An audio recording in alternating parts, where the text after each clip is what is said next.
Glória a Deus. Meus irmãos, saúdo a todos com a paz do Senhor Jesus. Amém? Convido você a abrir comigo a sua Bíblia em Atos, capítulo de número 28. Atos, capítulo de número 28.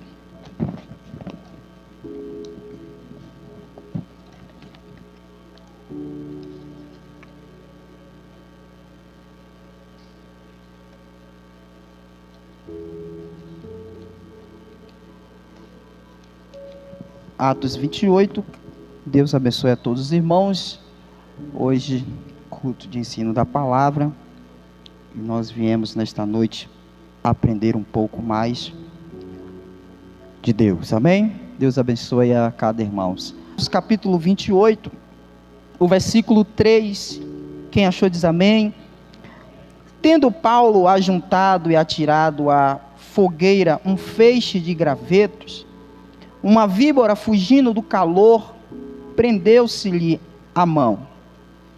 Quando os bárbaros viram a víbora pendente da mão dele, disseram uns aos outros: certamente este homem é assassino, porque salvo do mar, a justiça não o deixará viver. Porém ele, sacudindo o réptil no fogo, não sofreu mal nenhum. Mas eles esperavam que ele viesse a inchar ou a cair morto de repente. Mas depois de muito esperar, vendo que nenhum mal lhe sucedia, mudando de parecer, diziam ser ele um Deus. Amém. E até aí. Meus irmãos, esse texto tem grandes lições para as nossas vidas. Esse é um texto que fala profundamente acerca de quem é Paulo e o propósito de Deus na vida de Paulo a cada lugar ao qual ele passa. O texto, eu quero trazer uma palavra aos nossos corações sobre o propósito de Deus e sobre um avivamento. Eu poderia dar alguns temas para esse texto, e eu estava meditando durante essa semana acerca deste texto. Eu poderia falar de alguém que é catador de graveto, ou um avivamento lá na ilha de Malta, mas dentro desse texto tem algumas lições e eu quero apresentar aos irmãos. O apóstolo Paulo, ele estava aprisionado, e ele estava sendo levado para a Itália para ser julgado na Itália. O julgamento de Paulo lá na Itália, ou melhor, em Roma, era um julgamento que Paulo preferiu ser julgado em Roma. Paulo passou por alguns lugares ao qual ele foi interrogado por alguns reis, como o rei. Por ele ser interrogado, ele, analisando Paulo, a defesa de Paulo pelo próprio Paulo, ele olha para Paulo e ele não acha nenhum mal em Paulo nos seus atos a Paulo. Porém, Paulo, por escolha própria, ele disse assim: eu quero ir para Roma, eu quero ser julgado em Roma por César. E o texto vai dizer, irmãos, que assim Deus, ele está dentro desse propósito. Só que o propósito de Paulo não é só ser julgado em Roma. O propósito de Paulo é também um propósito espiritual com a igreja que estava estabelecida em Roma. E o texto vai dizer que em uma de suas viagens, Paulo, depois de ser apresentado a um certo rei, ele agora é colocado em uma embarcação que tinha um centurião chamado Júlio. Júlio é o centurião que comandava aquela embarcação. E o texto vai dizer que esse Júlio achou graça aos olhos de Paulo, a tal ponto de Paulo ser um prisioneiro, e quando ele parava em algum porto, ele chamou Paulo e disse assim: olha Paulo, você pode descer, você pode visitar quem você quiser. Aí tem algo muito interessante dentro disso aqui. Paulo é prisioneiro, E por Paulo ser prisioneiro, um centurião, um capitão aqui, ele está dizendo: olha, você é prisioneiro, eu sei que você é prisioneiro, mas eu estou te dando a liberdade de você descer do barco e você visitar quem você quiser aí, você pode ir e depois você voltar. Mas um segundo ponto, irmãos, que me chamou a atenção: Paulo, com toda a liberdade que ele tem, aqui ele está tendo, ele poderia sim descer, visitar quem ele queria visitar, e ele poderia fazer o quê? Fugir, porque de fato ele é um prisioneiro. Só que ele não foge, ele está dizendo: eu estou tendo a liberdade, eu estou tendo a chave para fugir para onde eu quero, mas eu não vou fugir, eu não vou me acovardar, porque eu estou dentro de um propósito. Assim também era José. Você lembra? José estava lá, ele era um prisioneiro, estava num cárcere preso, só que o texto vai dizer que ele possuía as chaves da cela, ele poderia sair e entrar a hora que queria, só que ele estava dizendo: eu prefiro ficar prisioneiro, mesmo eu tendo toda a liberdade de poder sair daqui. Aí alguém vai dizer assim: ó, é agora que a gente vai ver Paulo fugindo, rapaz, é agora que a gente vai ver José fugindo, rapaz, ele tem a oportunidade de fugir e ele vai fugir. Ele não faz igual a Jonas, porque Jonas compra passagem para fugir. Paulo não, nem José. José e Paulo está dizendo: eu posso até ser prisioneiro aqui, eu posso ter até a chance hoje de fugir do que eu estou vivendo, mas eu estou vivendo debaixo de um propósito. Sendo prisioneiro ou estando livre, eu prefiro ficar debaixo do propósito, porque livre o propósito cumpre, mas sendo prisioneiro o propósito da mesma forma cumprirá, porque eu estou no caminho certo. Aprenda a ficar no propósito.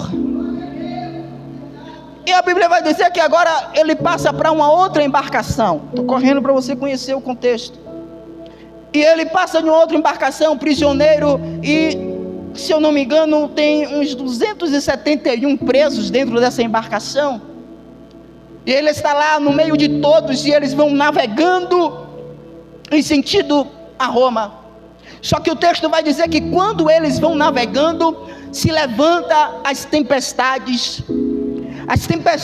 vão se levantando, os ventos vão surgindo de tal forma que a embarcação não conseguia fazer o seu trajeto dentro da velocidade comum, aquela que ela sempre fazia. Os ventos impediam a embarcação de navegar. O texto vai chegar a dizer que a embarcação praticamente nem saía do lugar, ficava navegando no mesmo local, dentro do mesmo ambiente ali, não conseguia se movimentar com força, tinha perdido as suas forças por causa do vento ou dos ventos. E o vento soprando, eles estão dentro da embarcação. O texto vai dizer o seguinte: que este vento soprando, Paulo está lá no meio dos prisioneiros, e por ele estar preso, irmãos, ali vai sofrer as pressões do quê? Do medo, as pressões de será que vamos chegar? Vai sofrer as pressões dos questionamentos, vai sofrer as pressões do será, vai sofrer as pressões de será que o que ele falou vai se cumprir? Porque agora eu estou em alto mar, correndo um grande perigo. Só que tem uma palavra que vai chamar a atenção, é que quando ele está lá dentro sofrendo as pressões, os ventos se levantando, o texto vai dizer que Paulo ainda chega a orientar um centurião. Ele chega a orientar o centurião, e o centurião não dá ouvidos a Paulo. Ele olha para Paulo, desprezando assim os conselhos de Paulo na embarcação. Ele olha, e o texto é muito lógico em dizer que ele não deu crédito, não deu crédito ao centurião, não deu crédito ao que Paulo falou, nenhum deles deu crédito ao que Paulo falou. E por eles não dar crédito ao que Paulo estava falando na embarcação, os ventos começaram a aumentar, os ventos começaram a soprar com mais força. Deixa eu te falar uma coisa, irmãos, isso aqui é ensino e tem a ver comigo e contigo. Em vez em quando nós vamos dar conselhos, em vez em quando nós vamos dar a orientação dos céus, em vez em quando nós vamos tentar direcionar algumas coisas, e alguém vai desprezar os nossos conselhos, alguém vai desprezar a tua orientação. Isso aqui não é uma orientação humana, isso aqui é uma orientação de Deus, isso aqui é uma orientação dos céus. Quantas pessoas em vez em quando desprezam a orientação da palavra, despreza a orientação da mulher de Deus, despreza a orientação do homem de Deus, despreza a orientação do homem, da mulher que ora. E sabe o que é que acontece? Quem não ouve a orientação tem como consequência vento, quem não ouve a orientação tem como consequência perder a direção, quem não ouve a conselho tem aqui como tendência perder bagagem, porque eles não ouvem a orientação de Paulo. O que é que eles têm que fazer? Jogar bagagem fora, jogar tudo aquilo que era da tripulação fora, e começamos a perder por causa da falta de ouvir com humildade orientação. Ele não ouve, ele despreza. Versículo 11 do 27, eles não dão crédito.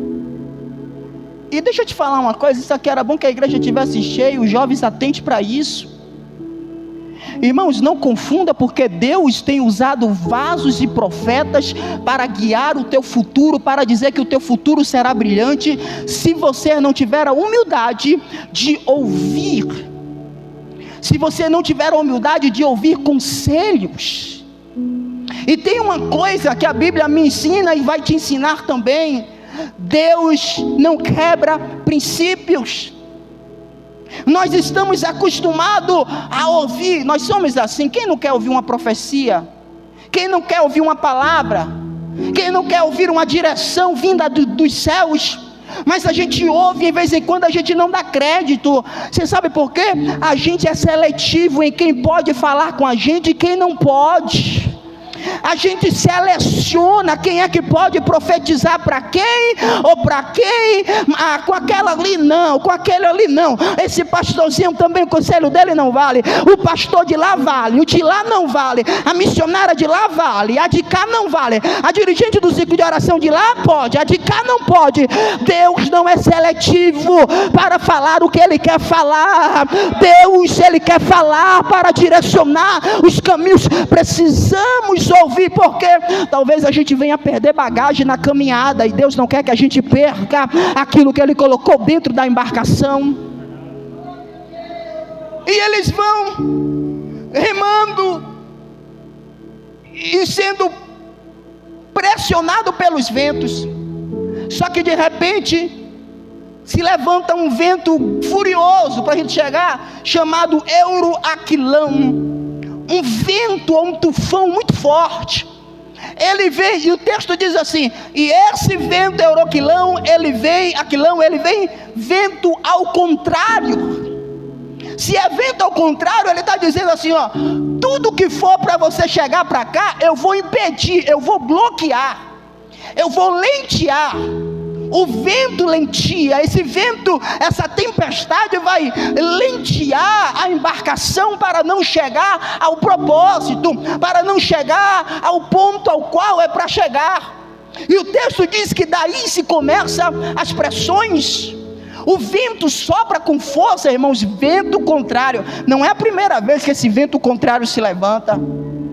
Esse vento se levanta de tal forma, com tanta violência, como diz, que ninguém podia resistir ao vento, nem fazer manobra podia fazer, porque o vento era forte. Deixa eu te dizer uma coisa: se ele é forte, aqui dá uma ideia de quem vai guiar é quem? É ele, porque ele está sendo mais forte do que o objeto que está dentro da água, o barco.